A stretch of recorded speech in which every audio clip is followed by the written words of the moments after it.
Mekaten kula wau pasuguhan uyon-uyon Wanasuga saking para waranggana ingkang sampun warak sepo wonten ing ngarsa paduka sedaya sinareng tinansa campur sari ingkang dipun sesepuhi Toko Mas Dedek Kendang Kabiyantu Mas Santo tanah sakonco kepareng ing mriki nglajengaken karya nun kula nuwun.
Prinengga sakuring pakurmatan ngaturaken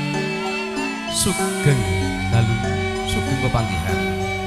Assalamualaikum warahmatullahi wabarakatuh.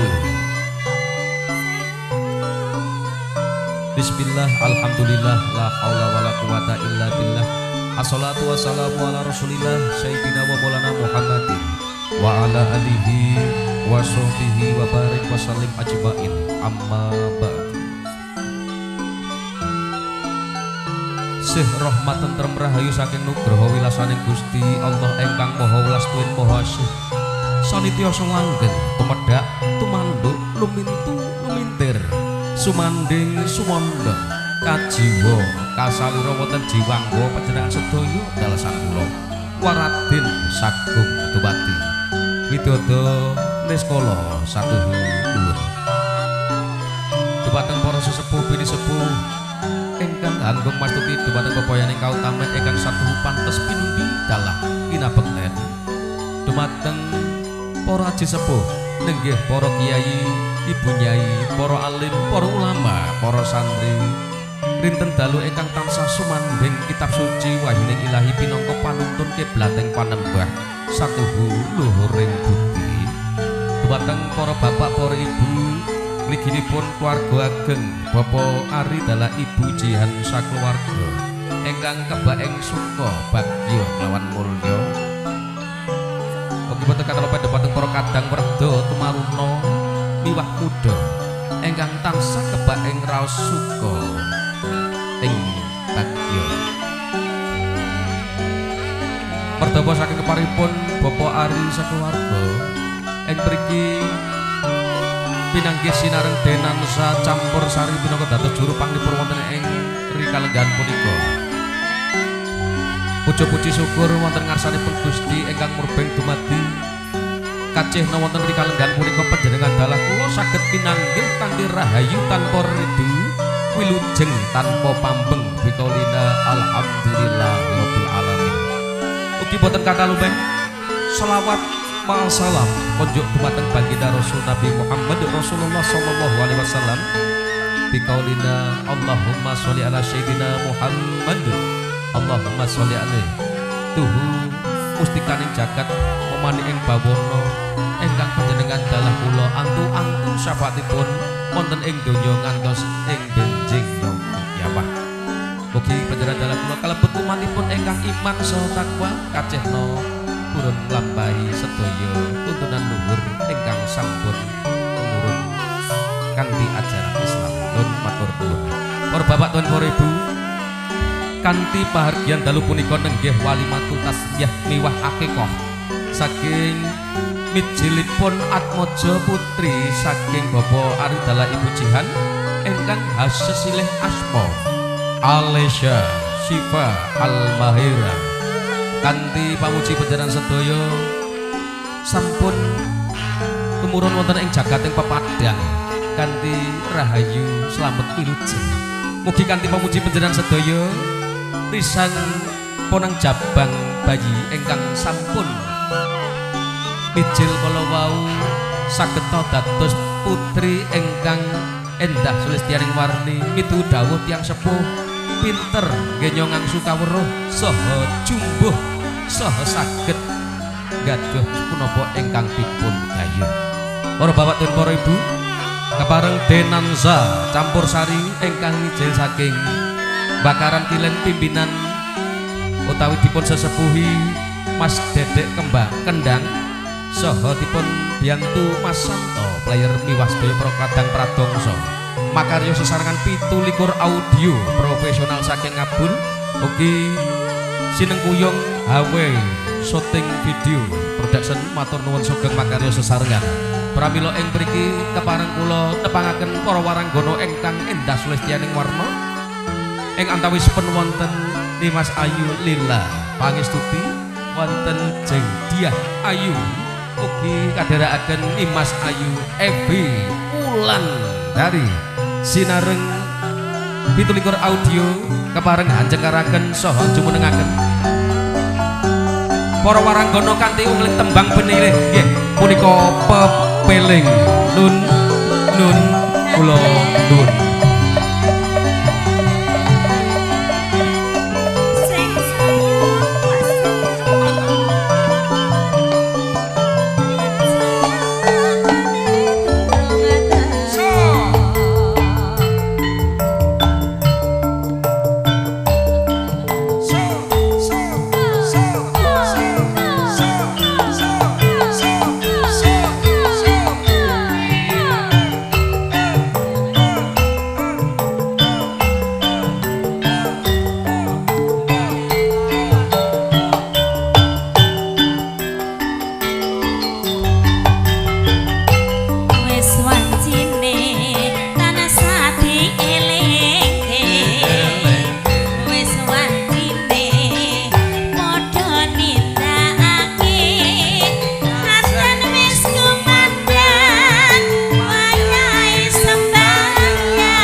artisipun Dinansa Campursari konjuk dhumateng panjenengan sedaya nggih para bapak tuwin para ibu ingkang kebak ing suka kelawan rahayu nggih nyumanggaaken nggih nyulenggahan sinaosa